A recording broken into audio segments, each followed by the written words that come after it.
every metric is just getting worse for everyday Canadians. Well, the middle and those on the lower end of the income scale are getting squeezed the most.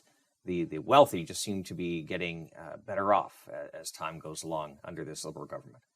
Yeah, the working class have really been crushed during the 9 years of this NDP-Liberal government, and the results of their policies and legislations have really been playing out. You're now seeing the results of those. So there's so many different metrics that we can look at that is then playing out in people's everyday lives. So when you look at, for example, the GDP per capita, and I know that the Liberals quite often will talk about GDP, but that's like, having a company where you're talking about gross sales.